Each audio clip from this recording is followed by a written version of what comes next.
Merci. Monsieur le Président. Merci, Monsieur le Directeur Général, Monsieur le Préfet, mon colonel, Mesdames, Messieurs, chers confrères et consoeurs. Juste une petite information pour des raisons de contrainte calendaire. On inversera un tout petit peu l'ordre de passage de façon à ce que Monsieur le Préfet puisse s'exprimer avant Madame Bertrand, le docteur Bertrand, qui est la présidente de la Société française de médecine de catastrophe. Alors effectivement, vous l'avez dit,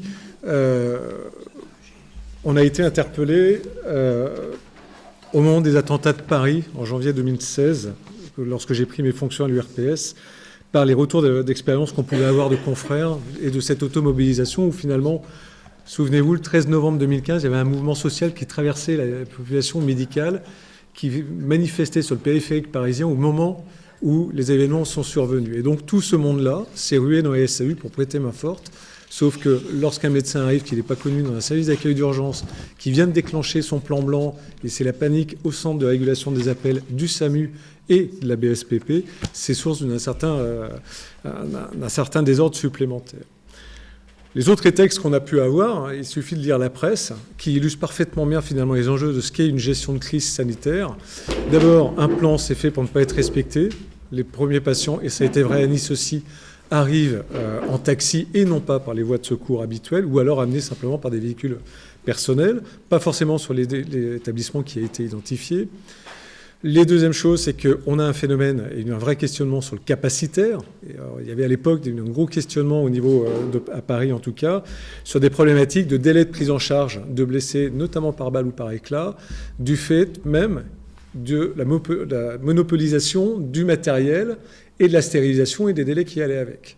Donc la notion de capacitaire. Et puis la troisième chose, c'est qu'on se retrouve dans une situation stressante, inhabituelle, à laquelle on n'est pas toujours préparé. Et en règle générale, on ne l'est pas du tout pendant nos études.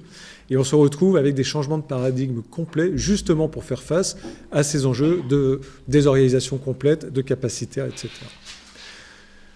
Ça, c'était les premières réflexions qu'on avait pu avoir. La deuxième chose est arrivée, la pandémie au SARS-CoV-2, le fameux Covid, dont on a encore quelques traces, et j'espère que ce sont bel et bien les dernières, qui ont pu mettre en évidence un certain nombre de problématiques qui nous ont interpellés pendant le premier confinement, pendant la première phase, c'est-à-dire celle de la découverte, celle où on ne savait pas à quoi on avait affaire, celle où on a eu du mal à gérer les signaux faibles au tout début, et celle où on s'est pris une vague rapide sur le département notamment et sur la région en général, ne serait-ce que par le cluster de Mulhouse d'une part et par Bergame d'autre part. Et à ce moment-là, on s'est aperçu qu'on a eu finalement des réactions effectivement très hospitalo-centrées, parce que souvenez-vous, et ça a un peu traumatisé l'ensemble des soignants, quel que soit leur statut, c'était n'allez pas chez votre médecin, appelez le 15, ce qui a saturé quand même les dispositifs de régulation. Et puis ensuite, on a été confronté à un certain nombre de dispositions réglementaires qui faisaient que, même au-delà du premier confinement et de la première vague, on se retrouvait dans la difficulté en libéral pour pouvoir assumer la suite de la prise en charge, et notamment le retour à domicile. La réglementation sur l'oxygénothérapie. Un médecin généraliste ne peut pas prendre un patient sous oxygène au-delà de 3 litres minute. Et puis, tant bien même il le pourrait, on n'a pas de capacité de fournir un nombre suffisant d'extracteurs pour atteindre ce débit-là à domicile. Et souvenez-vous, on avait eu des tensions, je n'évoquerai pas les masques, mais sur ne serait-ce que l'approvisionnement en oxygène, y compris dans certains établissements de santé.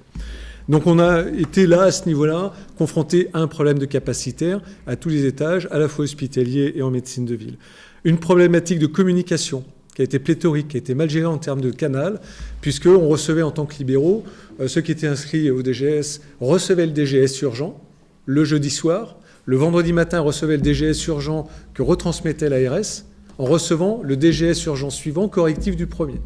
Et donc on se retrouvait finalement sur une doctrine extrêmement peu lisible, sans compter l'épaisseur des documents transmis. Je me souviens avoir passé un certain nombre de nuits et de week-ends à éplucher les 150 pages pour voir où était la virgule qui avait été changée dans la doctrine et comment la transmettre de façon pratico-pratique à mes confrères.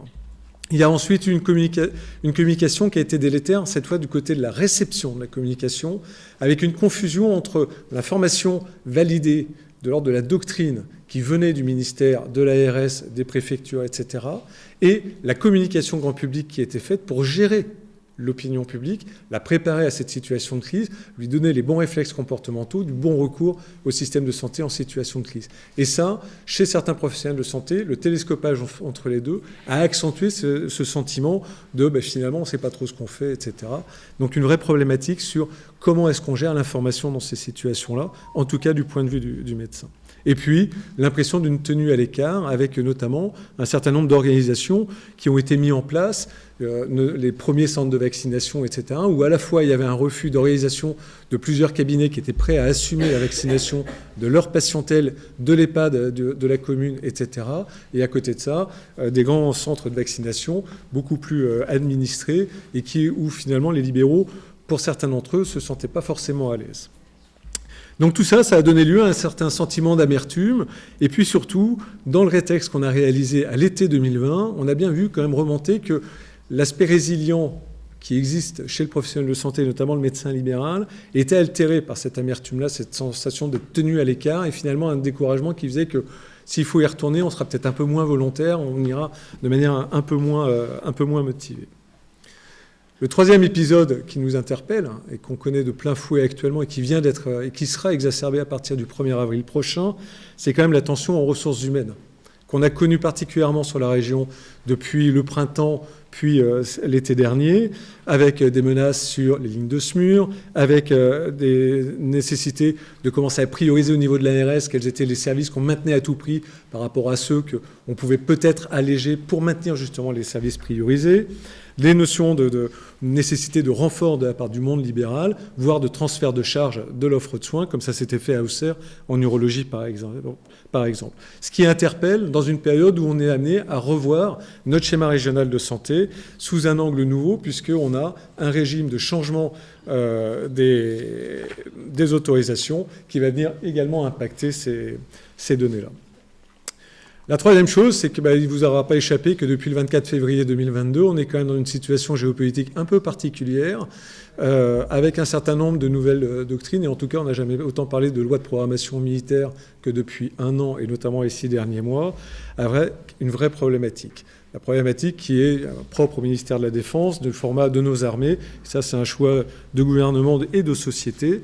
Mais j'attire votre attention sur ce rapport d'information qui a été fait à l'Assemblée nationale, notamment inspiré par les réflexions de l'actuel chef d'état-major des armées sur le conflit à haute intensité et le capacitaire que l'on a au niveau national à faire face à ce type de conflits qui vont toucher toutes les couches de la société, avec notamment en exergue 2 propositions qui nous concernent, nous les soignants directement, qui est une planification de la prise en charge des blessés en nombre avec les hôpitaux civils, de façon à assurer finalement ce qu'on appellerait le rôle 3 du service de santé, et d'un autre côté, renouveler une défense opérationnelle du territoire en s'appuyant davantage sur les réserves. Et vous savez que le ministre actuel des Armées insiste sur cette politique de recrutement et de renforcement de nos réserves depuis sa prise de fonction. Au regard de toutes ces réflexions, on s'est posé la question, très bien, mais est-ce qu'on continue et comment le faire? D'abord, est-ce que les médecins libéraux sont-ils prêts et intéressés, motivés à s'intégrer dans ce genre de réflexion? Ça, c'est les réponses qu'on a reçues au questionnaire d'août 2020, avec la première question: considérez-vous que la médecine libérale doit être intégrée dans les plans de secours? 95,4% répond oui. Alors ensuite, considérez-vous qu'une information ou une formation sur la gestion et la réponse aux crises sanitaires serait utile? On a également une réponse positive à 95%. Donc là, on s'est dit, on y va, et on va essayer de proposer quelque chose qui fonctionne. Alors quel est l'intérêt d'intégrer des médecins libéraux? Eh bien, on parlait du capacitaire. Si on prend les données actuelles de la démographie et de l'offre de soins, notamment spécialisée sur la région, on s'aperçoit, alors il y a toujours un delta entre la Franche-Comté et la Bourgogne, mais en Bourgogne, l'offre libérale, c'est à peu près 50% du capacitaire chirurgical, et en Franche-Comté, on est plus aux alentours de 35-38%. Très bien, mais alors quelles seraient les conditions pour pouvoir intégrer les libéraux dans ce type de dispositif? Quand on regarde un petit peu ce qui se passe au niveau de la réserve sanitaire, donc au niveau national, on s'aperçoit que c'est éminemment des hospitaliers qui l'arment. Pourquoi? Parce que l'exercice médical libéral est un exercice qui est territorial, qui est profondément ancré dans le territoire, pour des raisons purement organisationnelles. on a une responsabilité intuitu personae par rapport à sa structure, par rapport à son personnel éventuel, par rapport à sa patientèle, avec une obligation déontologique de continuité des soins.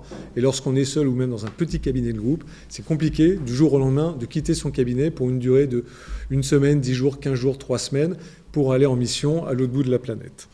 La deuxième chose, c'est que lorsqu'on regarde sur le déroulement d'une crise, à quel niveau un médecin libéral pourrait être impliqué. On s'aperçoit que finalement, tout un chacun d'entre nous peut très bien être confronté à un attentat ou à un gros accident routier, par exemple, confronté à un accident industriel, je vous rappelle Lubrizol, par exemple, à Rennes. Il peut être ensuite directement proposer qu'ils viennent en renfort à l'hôpital. C'est quand même ce qui a sous-tendu toute la gestion des vagues successives qu'on a eues dans le Covid, parce qu'il fallait monter des unités Covid, alors réanimatoires ou de soins continus, puis ensuite post-hospitalisation aiguë, notamment chez des patients particulièrement fragiles sur le plan ventilatoire. Et enfin, il y a la notion, chez les spécialistes libéraux, notamment de plateau technique, d'apporter un capacitaire supplémentaire. Dans la très grande majorité des cas sur notre région, l'établissement privé est en face de l'établissement public. C'est le cas en tout cas sur Mâcon. Et on a la possibilité, on se connaît entre nous, très probablement de travailler ensemble pour optimiser cette notion de capacitaire, notamment sur la première heure, la golden hour, de temps que justement les renforts, etc., puissent se mettre en place.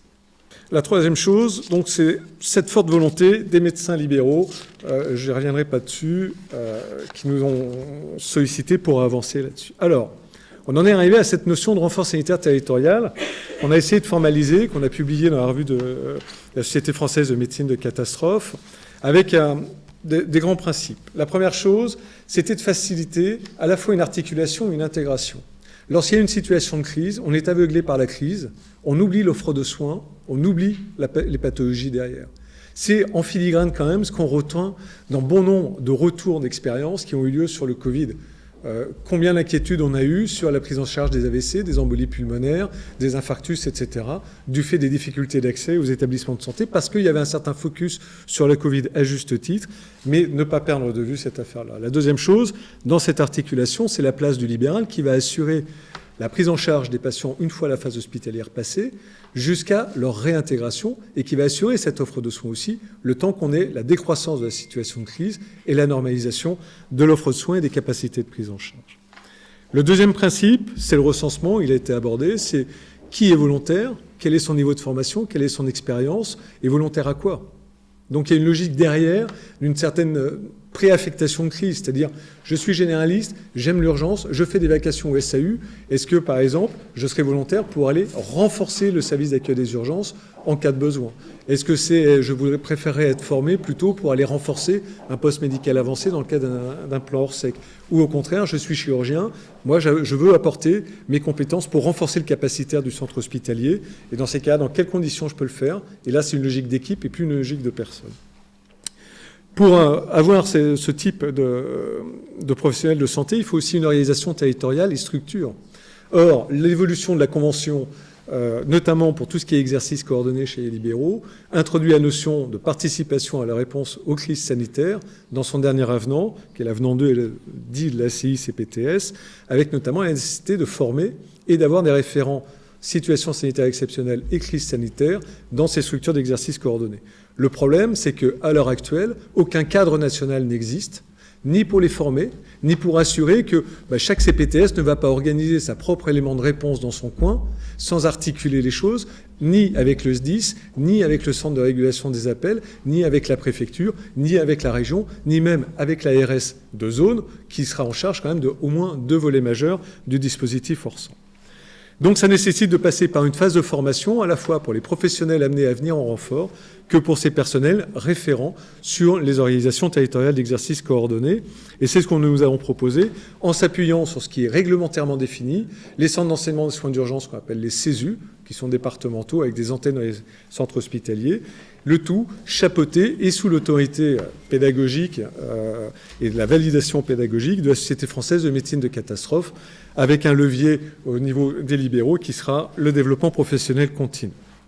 L'objectif serait d'avoir une formation qui soit la plus territorialisée, graduée, c'est-à-dire qu'on monte en puissance en fonction de la préaffectation et du choix, mais également d'aller sur des situations pratiques et la mise en pratique et l'engagement à participer aux exercices qui auraient lieu organisés par les différentes institutions en charge.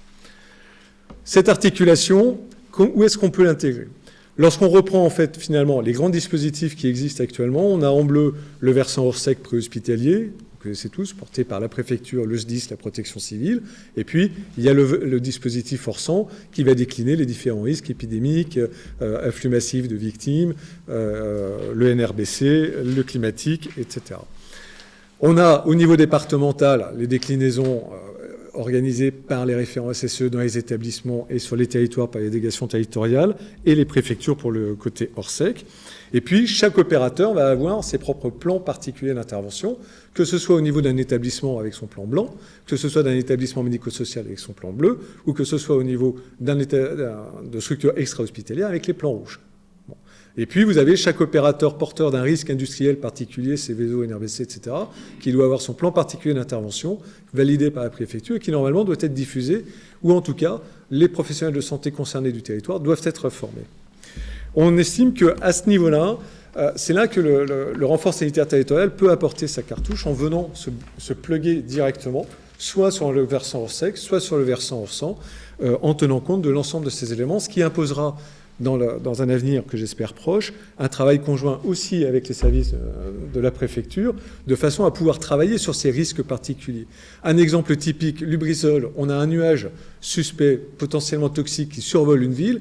Dessous, vous avez des structures de soins, à la fois des cabinets médicaux, paramédicaux, etc. L'idée, simplement, c'est, a-t-on les moyens de préidentifier des structures de repli pour que le plus rapidement possible, on puisse reprendre ces professionnels dans une offre de soins hors crise, de façon dégradée, certes, mais qui permet de garder ce capacitaire humain et professionnel. La deuxième chose, c'est l'intégration. L'intégration, il ne s'agit pas non plus qu'on se retrouve dans la situation de Paris-Venise de présentation spontanée. Donc, c'est de travailler à partir d'un outil qu'on appelle Liborsan, que je vous présenterai tout à l'heure, cette accroche et la communication sur les alertes qui permettront d'adresser des consignes précises. Ces alertes, elles vont pouvoir être adressées soit au niveau régional par l'ARS et l'URPS, qui seront toujours en lien sur ce niveau-là, soit au niveau départemental par la préfecture, le centre de régulation des appels, soit au niveau territorial par un SAU. On a un gros carton sur la nationale à hauteur de Saint-Albin. Mâcon est en première ligne. On a un afflux massif qui risque de déborder les capacités. On n'a pas forcément tout de suite la disponibilité d'avoir un renfort SAMU départemental voire régional. À ce moment-là, le SAU aura du personnel formé qui devra être identifié, qui aura accès au droit d'envoi d'alerte sur son secteur à des abonnés préidentifiés, de façon à pouvoir mobiliser et organiser les renforts, non seulement pour le premier capacitaire T1, T2, mais aussi dans la durée, parce qu'on sait très bien qu'un gros carton, il va falloir quand même 3, 4, 5 jours pour absorber l'ensemble. On a donc identifié un certain nombre de points sur lesquels un professionnel de santé libéral, alors je parle beaucoup des médecins, mais ça implique et ça s'ouvre à l'ensemble des professionnels de santé, et j'allais dire certains professionnels du soin, je pense notamment aux psychologues, qui peuvent être impliqués, qui peuvent aussi avoir l'appétence pour être formés et intégrés, que ce soit pour aller renforcer des postes médicaux avancés, que ce soit pour aller prêter la main sur des centres simplement de surveillance des urgences relatives ou simplement des impliqués, que ce soit pour aller renforcer un SAU dans la durée ou renforcer les plateaux techniques lourds, simplement en mettant dans la balance son capacitaire. J'exerce à la clinique, on a le carton à Saint-Albin. Rien n'empêche à un moment donné qu'un orthopédiste de la clinique, à partir du moment où il a l'anesthésiste et l'équipe du bloc, préviennent le SAU en disant « je mets à disposition une salle d'orthopédie ». Idem pour moi, idem pour un neurologue ou un viscéral. L'idée, c'est de monter comme ça en puissance, voir un peu comment on peut faire. Ça peut être ensuite des notions beaucoup plus particulières de spécification, notamment de capacité à faire du tri et de la priorisation. Là, ça demandera quand même d'avoir un niveau de formation le plus élevé et le plus aguerri, avec notamment de l'expérience. Donc, ça veut dire là de la participation à des exercices du rétex formalisé pour aller sur ce type d'événements-là. Et puis, il y a les référents au niveau organisationnel, donc je l'ai dit, les maisons de santé pluriprofessionnelles, les communautés territoriales de santé, les établissements, et puis l'URPS aura et a déjà sa cellule de crise qui permet de coordonner un peu l'ensemble, ou en tout cas de recueillir les remontées pour pouvoir les transmettre à l'ARS et les partager avec l'ARS. Un point sur l'outil, donc Liborsan, qui est une application en fait sur laquelle on a commencé à travailler en réfléchissant un peu sur toutes ces problématiques d'information, avec une arrière-pensée qui est quand même que c'est de l'information réputée sensible, on ne veut pas que ce soit forcément dans le journal tout de suite, donc il faut que l'on sache exactement à qui on envoie l'information. Donc systématiquement, tout abonné à cet outil voit sa qualité professionnelle contrôlée. Les URPS ont accès au RPPS, donc c'est le premier contrôle qu'on fait. Quand il y a un doute, on sollicite le Conseil de l'ordre quand il y en a un. Sinon, on va vérifier sur le répertoire à délit. Et quand vraiment il y a un souci de ce côté-là, on voit avec les services de l'ARS pour valider ou pas la demande de création de compte. Cette application, qui est une application smartphone, elle est mise à disposition gratuitement sur les deux plateformes, que ce soit Apple ou Android, pardon. Ça permet de recevoir des alertes qui vont être contextualisées. Est-ce que c'est de l'alerte épidémie? Est-ce que c'est une alerte sur une ressource humaine? Est-ce que c'est une alerte accident SSE? Ou est-ce que c'est un autre type? Elle va être priorisée en termes d'urgence.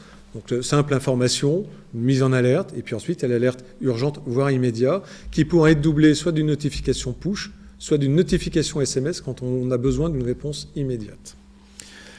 Ces alertes pourront être ciblées selon que l'on demande un renfort médecin généraliste au SCU formés, et simplement sur les généralistes qui auront été formés et qui feront des vacations régulières au SAU, ou est-ce qu'on demande un renfort dans les capacités chirurgicales, et dans ce cas-là, l'alerte partira sur les chirurgiens et anesthésistes du secteur. On entend par secteur, pour faire simple, la sectorisation SMUR de Mâcon, si on prend l'exemple de Mâcon. Ce qui veut dire, à la suite, qu'on va avoir 4 niveaux de rôle au sein de cette application. Donc l'abonné, c'est l'utilisateur terminal qui n'a pas d'action si c'était la réception, puis ensuite répondre aux consignes. 2, le gestionnaire de secteur, typiquement le SAU qu'on évoquait, ou ça peut être aussi un responsable de gestion de crise dans un établissement. Ça peut être un service préfectoral, ça peut être le délégué territorial de l'ARS, et ça peut être ensuite un responsable de communauté professionnelle de territoire de santé ou de MSP, pour alerter ses abonnés. Ensuite, on a le niveau administrateur. Ça, typiquement, c'est le niveau URPS, c'est-à-dire qu'on a réfléchi à ce que l'ensemble puisse être réplicable d'une région à une autre, qui là, l'URPS aura la possibilité de gérer l'ensemble des abonnés et la responsabilité de vérifier la qualité des abonnés. D'accord ? Et puis, il y aura un niveau supra-administrateur qui sera en Bourgogne-Franche-Comté, puisqu'il s'agira ensuite, s'il y a réplication dans d'autres régions, mais il y en a déjà au moins 3 qui m'ont sollicité pour, de façon à ce qu'il n'y ait pas de développement ou d'évolution ni du concept ni de l'application, sans maintenir la cohérence nationale de l'outil, de façon à ce qu'on reste cohérent vis-à-vis des dispositifs mis en place. Se former, voilà un petit peu, vous avez le tableau, on vous l'a remis de manière un peu plus lisible dans les dossiers. En gros, on part en niveau de formation. La réflexion, elle porte sur un premier niveau qui est un niveau d'acculturation. C'est quoi la gestion de crise? C'est quoi une crise sanitaire? C'est quoi une situation sanitaire exceptionnelle? C'est quoi un plan Orsec? C'est quoi un dispositif Orsan? Quand on me dit c'est Orsec Novi, ça veut dire quoi? Oulala, on a une menace nucléaire qui vient du Grand Est. Où sont les comprimés d'iode? Enfin, arriver à répondre à tout ça, calmer les ardeurs, revenir sur un certain nombre de grands principes. Et surtout, commencer à donner les principes d'une éthique qui n'est pas l'éthique du temps de paix, qui n'est pas l'éthique du temps où tout est tranquille, mais l'éthique où il va falloir se heurter à des impératifs collectifs, beaucoup plus qu'une relation de soins individuelle auquel on est habitué dans une pratique courante. Donc ça me paraît quelque chose d'important. En tout cas, dans le Covid, on a vu quand même un certain nombre de retours de gens un peu heurtés, y compris des professionnels aguerris, parce que une patiente de 92 ans insuffisante cardiaque qui était sous 15 litres d'oxygène, on ne la prenait pas à l'hôpital parce qu'a priori, on ne la mettrait pas en réanimation qui était déjà saturée. Et ça a pu heurter parce qu'il n'y a pas eu cette réflexion préalable, ça nous paraît important. Le deuxième niveau, ça va être des formations spécifiques, c'est-à-dire qu'après le premier socle, on proposera aux gens, s'ils sont volontaires, de dire moi je suis plutôt intéressé, je suis généraliste, je suis plutôt intéressé pour aller renforcer le SAU et je suis prêt à aller faire quelques vacations pour connaître le personnel, connaître les locaux, connaître l'organisation en cas de crise, participer aux exercices, ou au contraire, alors, moi, le côté pompier j'aime bien, je préférerais aller travailler avec le SDIS et voir comment ensuite on peut le former pour éventuellement l'aider à venir en renfort sur un poste médical avancé, par exemple. Et puis on fait exactement le pendant, plus côté Orsan, pour l'intra-hospitalier, sur la gestion de crise au sein de l'établissement du côté médical, sur comment est-ce qu'on réorganise un établissement quand il y a un déclenchement, c'est quoi le damage control, quels en sont les grands principes, pourquoi est-ce qu'on ne fait pas de gestes chirurgicaux de plus d'1 heure, pourquoi il faudra qu'on y retourne 2, 3 fois. Donc on s'inscrit dans une durée qui dure au moins 1 semaine à 10 jours quand ça arrive, etc., etc. Et avec derrière la logique d'une logistique qui sera complètement modifiée parce qu'on va avoir des priorisations, on risque d'être à court sur des produits sanguins labiles, sur de l'oxygène, sur des médicaments. Je ne reviendrai pas sur les problématiques de drogue anesthésique qu'on a pu connaître à une période dans le cadre du Covid, notamment sur certains curins ou anesthésiants. Et puis ensuite, il y a des formations plus transversales pour ceux qui veulent s'investir sur l'organisationnel, donc je parlais CPTS, MSP.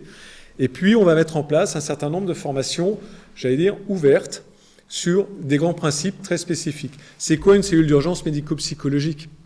C'est quoi le stress post-traumatique? La SCUMP, en général, elle va intervenir, on va dire, sur environ 3 semaines. Le problème, c'est que le stress post-traumatique, ça se prend sur 3 ans minimum, jusqu'à la réinsertion, etc. Donc ça veut dire qu'il faut articuler ce relais entre le médecin traitant ou le médecin généraliste, le patient, la CUMP, pour pouvoir mettre en place ce suivi jusqu'à la réinsertion, suivi qui devra se faire aussi sur le plan social, parce que combien de confrères sont informés des droits spécifiques de victimes d'attentats, par exemple, en termes de prise en charge, etc. Donc il y a tous ces éléments-là, il y a les risques territoriaux, nous l'abordions, les risques industriels, on a quand même un certain nombre de sites Céveso 1 et 2 sur la région, on a aussi du risque nucléaire sur la région, alors il est très très localisé, je suis d'accord, mais on en a quand même, et puis on a du risque naturel. Voilà un petit peu. Alors l'idée, c'est éventuellement, si on peut pousser un certain nombre de volontaires à aller jusqu'à la capacité de médecine de catastrophe, voire aller alimenter la réserve sanitaire, les médecins-pompiers, le centre, les SCU et Centre 15, voire la réserve du service de santé des armées, parce qu'à un moment donné, il faut que je dise, il faut que je prêche un peu pour ma paroisse, mon ancienne en tout cas, ce ne serait pas forcément une mauvaise chose dans la période qui court.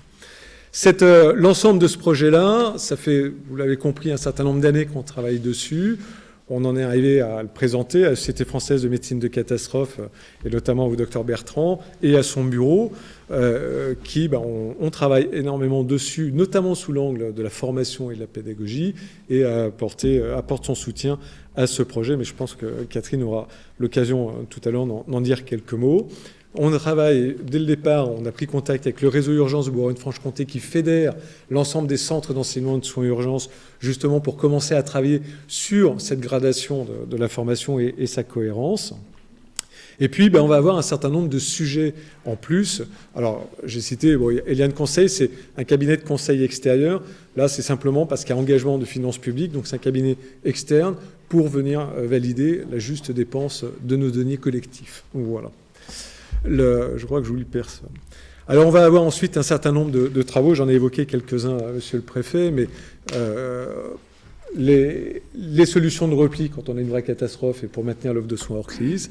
Là, je me tournerai plus aussi vers l'ARS et monsieur Morin, c'est qu'on a un vrai sujet sur les signaux faibles, on a déjà évoqué dessus, et comment est-ce qu'on fait pour remonter des activités ou des niveaux d'activité atypiques, notamment dans les cabinets de médecine générale ou infirmiers. Et comment est-ce qu'on met en place cette affaire-là, ne serait-ce que pour déclencher un regard particulier de Santé publique France dans la région, disant est-ce qu'on a vraiment quelque chose ou pas. On a quelques exemples de signalements récents sur cette semaine qui permettent d'illustrer peut-être le renforcement sur cette affaire-là.